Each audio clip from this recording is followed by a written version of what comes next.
Well, let's move on to the commodity space, and Manisha Gupta joins us with all the update from that space. Hi Manisha, good morning. Morning and thank you. Well, the crude oil prices after slipping nearly 3% as we saw day before yesterday. Yesterday was a better day. We actually closed nearly a percentage point on the higher side. So the buying is back. Well, we did see the reaction after the U.S. president tweeted about high crude oil prices and asking OPEC to take it easy, not push the prices higher, not cut output too much.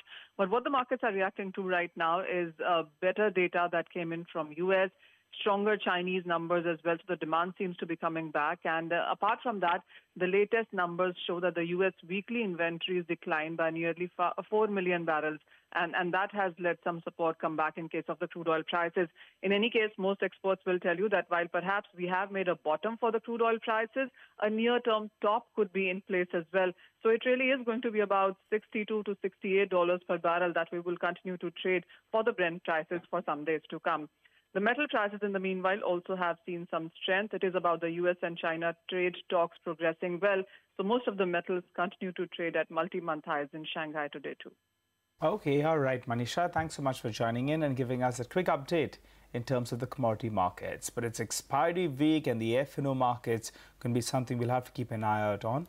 Mangalam joins us to fill us in with what transpired yesterday. Hey Mangala, morning. Good morning, Nigel. You know, yes, it is expiry week, and adding to the volatility is the tensions that are taking place at the border as well. So that is what actually was on top of mind in yesterday's trading session. So while it was a fairly volatile day, which was reflected in the sort of moves that we saw on the Nifty, it was also the India VIX, which was higher by about 11% in yesterday's trading session. So in that regard, yesterday's high as well as yesterday's low remain important levels as far as the expiry is concerned, because while we did see a recovery from the lows of upwards of around 120 odd points, we did give up around 50 points towards the last hour of trade as well, because the street was expecting maybe there could be some retaliatory action, and that is what came about as well.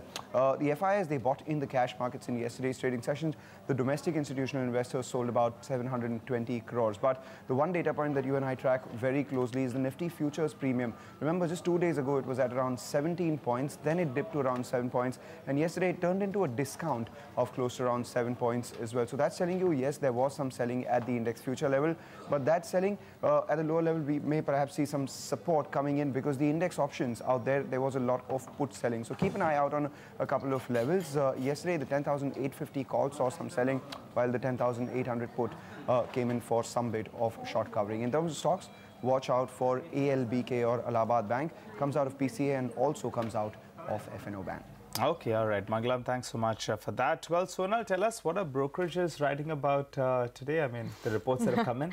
There are a lot of stocks that will be in focus actually. So I'll start with TVS Motor. Well, Deutsche Bank has written on them. They've upgraded the stock to a hold. However, they have cut the target price of the company to 455. They think the company is approaching a sweet spot in various categories, and also they expect some increase in margin going forward. Cement sector will also be in focus. Well, we have been talking about it. Now, Deutsche Bank says that margin cycle is turning favorable in the southern area, and that's why they've upgraded Ramco Cements to a buy. The target price has also been raised to 750 from 630 earlier. They also like Dalmia Bharat for its strong exposure to the southern area, and that's why they have increased the target price for Dalmia Bharat to 1,310 from 1,305. They've also increased the target price for ACC to 1,760 from 1,710.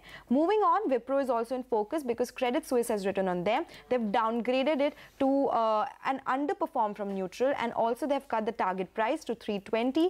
They think that the street is already building in 80 basis points margin expansion for next year, so it's already priced in, and that's why they see a limited scope for further expansion. Coal India has written on HSBC. They've cut the target price, and they've also increased the FY19 and FY20 EBITDA estimates. They expect it to be better than 9 months of FY19. And lastly, Macquarie on Indiabulls Housing Finance, they have cut the target price for that particular company to 836 versus 1,170 earlier. All of these will be in focus today. Okay, all right. Sonal, thanks so much for that. Well, on that note, we'll wrap up on Power Breakfast. Bazaar Morning Call comes up next.